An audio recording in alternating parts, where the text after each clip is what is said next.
네, 안녕하세요. 박철의 경매TV 박철의 대표입니다. 최근 들어서 토지에 대한 관심이 굉장히 높아지고 있어요. 그래서 경매나 공매로 나온 물건들 보면은 경쟁률이 굉장히 높아지고 있습니다. 낙찰가도 높아지고 있고요. 그래서 저도 깜짝 놀랄 때가 있는데, 아무래도 이제 주택에 대한 대출 규제가 이런 토지 투자로 아마 이어지는 부분이 있는 것 같습니다. 자, 그런데, 토지 투자할 때는요, 이제 지목이라는 걸 잘 아셔야죠. 자, 우리나라에는 28가지가 있죠. 그 중에 농지에 해당하는 전답 과수원. 이 전답 과수원의 경우는요, 이제 농지라고 하는데, 이 농지 투자에 있어서는 굉장히 조심해야 됩니다. 왜냐? 최근 들어서 이 농지에 관련된 법을 아주 강력하게 규제 쪽으로 개정을 했기 때문에 그렇습니다. 그러면 자세한 내용 이어서 전해드리도록 하겠습니다.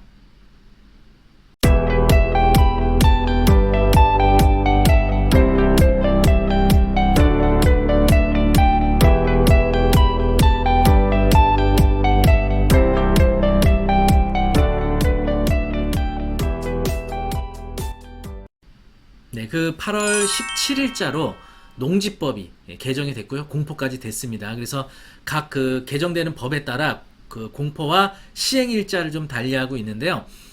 이제 농지를 이제 투자하는 데 있어서 많은 분들이 이제 직접 농업을 하기 위해서 낙찰받는 분들도 계시고, 또 이제 농지를 낙찰받고 뭐 이제 임대를 목적으로 하시는 분들도 계실 거고, 뭐 개발의 목적을 갖고 있는 분들도 계실 텐데요. 굉장히 강화된 규제가 공포가 됐습니다. 여러분 이거 절대 놓치면 안 됩니다. 경목에 투자하시는 분들. 그러면 공포된 내용 한번 보면서 자세한 내용 설명드리도록 하겠습니다. 네, 이게 이제 8월 17일 날 공포돼서 8월 17일부터 시행되는 법령이에요. 일단은 주말 체험 영농 목적 토지들 많이 관심 있으시잖아요. 왜냐하면 이런 것들은 관리나 감독 또 이런 것들이 굉장히 좀 수월한 편이죠. 주말 체험 영농 목적이라는 거는 그 농지 소유 면적이 1000제곱미터 미만이어야 됩니다. 그리고 세대로 하는 1000제곱미터예요. 전체 토지에 대한 면적. 그러니까 뭐 주민등록등본상에 남편, 부인, 뭐 자녀 이렇게 있다 그러면 남편 명의로 된 농지, 부인 명의로 된 농지, 자녀 명의로 된 농지, 이 세대원의 농지 면적의 합이 1000제곱미터 미만일 때에만 주말 체험 영농 목적이 되는 겁니다. 이 세대원들의 면적이 1000제곱미터 넘어가게 되면 이게 주말 체험 영농 목적이 아닌 거죠. 그래서 주말 체험 영농 목적인 경우는 사실은 뭐 농업진흥지역에 관계없이 누구든지 소유권 취득이 가능했는데 이제 안 됩니다. 안 돼요. 농업진흥지역이라고 하면은 이건 이제 그 용도 지역 중 하나인데 이게 또 두 개로 구분이 되거든요. 농업진흥구역과 농업보호구역. 자, 요건 어떻게 구분하느냐? 토지 이용계획 확인원이라는 곳에 보시면 일단은 농림지역으로 이렇게 기재가 되어 있고요. 여기 아래쪽에 보시면은 자, 농업진흥구역이라고 되어 있잖아요. 농지법에 따라. 이런 식으로 농업진흥구역, 다시 말하면 농사만 지어라. 이렇게 돼 있는 거예요. 그래서 토지가 이런 식으로 두부 썰어놓은 것처럼 반듯하게 이렇게 필지가 구분되어 있는 토지도 있어요. 이런 것들은 정부에서 돈을 들여서 구획을 다 정리했단 말이에요. 농업을 위해서. 그런데 여기다가 개발을 하거나 이런 투기의 목적으로 이용하게 되면 안 되는 거죠. 자, 이런 식으로 토지 이용계획 확인원을 통해서 농업진흥지역, 농업진흥구역과 농업보호구역이라고 써진 이런 모든 토지들에 대해서는 주말 체험 영농 목적이라 하더라도 취득이 안 된다. 이겁니다. 취득을 제한하고 있고요. 취득 및 소유를 제한하고 그리고 또 하나는 이제 농지 처분 기간 처분 의무 기간은 즉시 농지 처분 명령. 보통 이제 농지를 농업의 목적으로 이용하지 않는 경우는 1년의 처분 기간을 주었거든요. 1년 동안 빨리 처분해라. 농사도 안 질 건데 왜 갖고 있냐. 이렇게 기간을 줬는데 이제는 그런 처분 의무 기간 없이 바로 그냥 처분 명령. 당장 파세요. 이렇게 되는 거예요. 당장 팔아야 돼요. 그렇지 않게 되면 이행강제금이 부과가 되죠. 이행강제금도 상향시켰습니다. 농지 처분명령 미이행자에 대해서 공시가 20%인데 자, 이제는 농지 처분명령 미이행자뿐만이 아니고 원상회복명령 미이행자까지. 그래서 공시가 감정평가 중 더 높은 가격이 25%. 감정가 훨씬 높이 나올 거란 말이에요. 거기 25%면은 굉장히 많이 나오죠. 이행강제금도 안 낸다. 그럼 이제 공매가 되는 거죠. 그리고 이제 농지법 위반 행위 벌칙 상향. 그래서 이전에는 이제 거짓 부정한 방법으로 농지 취득하게 되면 5년 이하의 징역이나 5천만 원 이하 벌금, 그리고 불법 위탁 경영이나 임대차의 경우는 1천만 원 이하의 벌금이었는데, 이제는 공시지가에 따른 토지가액에 해당하는 금액 이하의 벌금. 네.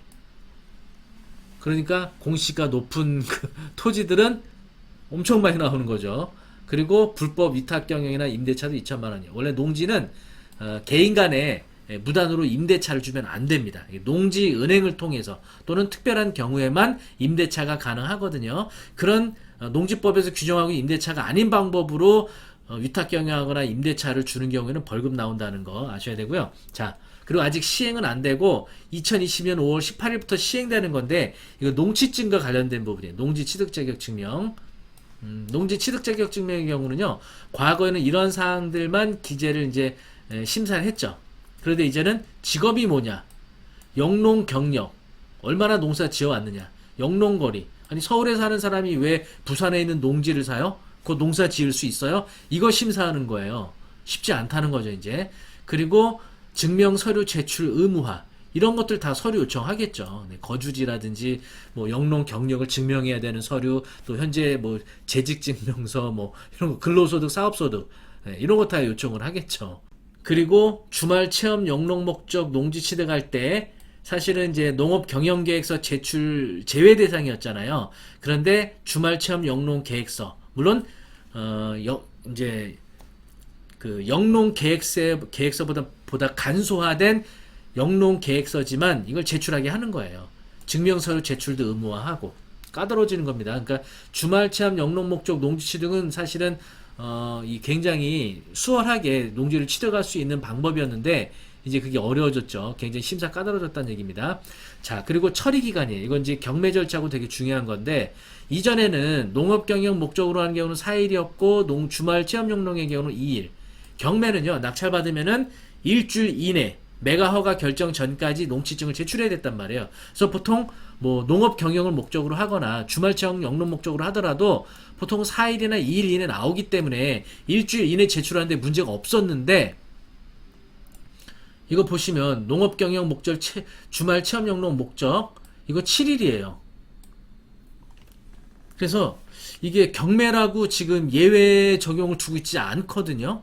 그래서 경매 법원에서 이 규정을 과연 바꿀 것이냐, 아니면 낙찰받은 사람이 물론 이제 7일 이내인데 뭐 5일 만에 6일 만에 나올 수도 있습니다. 아마 이제 그건 이제 실무를 한번 직접 대응을 해봐야 될 것 같아요. 그래서 7일 이내인데 7일째 나오면은 사실은 나오자마자 바로 오전에 발급받고 바로, 보통 매가 허가 결정이 오후 2시거든요.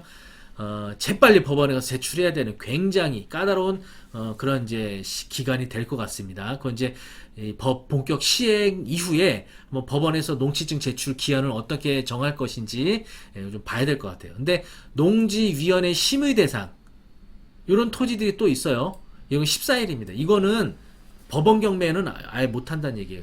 공매의 경우에는 상관없죠. 왜냐하면 소유권 취득할 때 제출하니까 그건 상관이 없는데, 경매는 일주일 안에 제출해야 돼서 이거는 아마 어려울 것 같아요. 경매는. 네. 그러니까 해당되는 사람들만 낙찰을 받아야겠죠.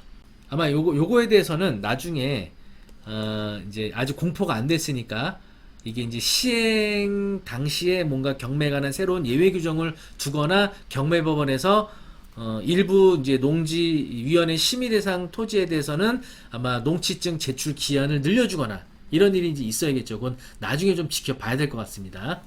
농취증 발급 제한해서 의무 기재상 미기재, 증명서류 미제출 시 이런 것들, 그리고 한 필지 공유 취득하려는 자가 최대 7인의 범위에서 지자체 조례 정하는 수 초과시 제한한다.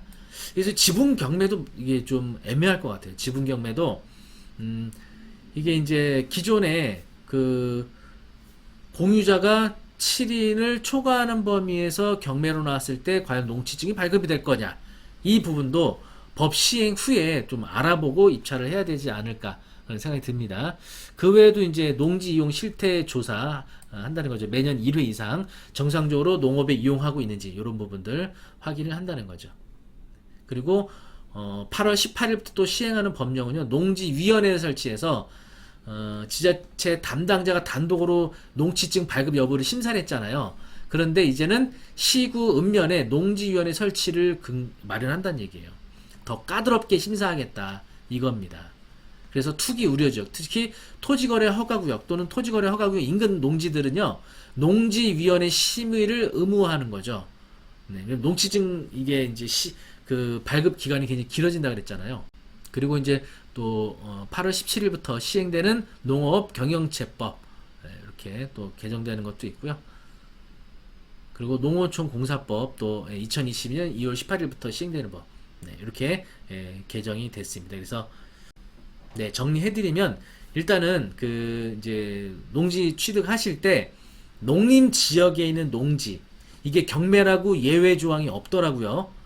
그래서 이거는 농업인들을 아마 취득하게 해주려고 하는 것이 아닌가 생각이 듭니다. 그래서 개인들은 아마 취득을 못하게 할 것 같고 농업인들이 경매로 낙찰받는다 그러면 굉장히 또 저렴하게 낙찰을 좀 받을 수 있지 않을까 싶습니다. 그러니까 농림지역에 있는 농지 이거는 이제 소유권 개인들한테 소유권 취득이 제한된다는 거.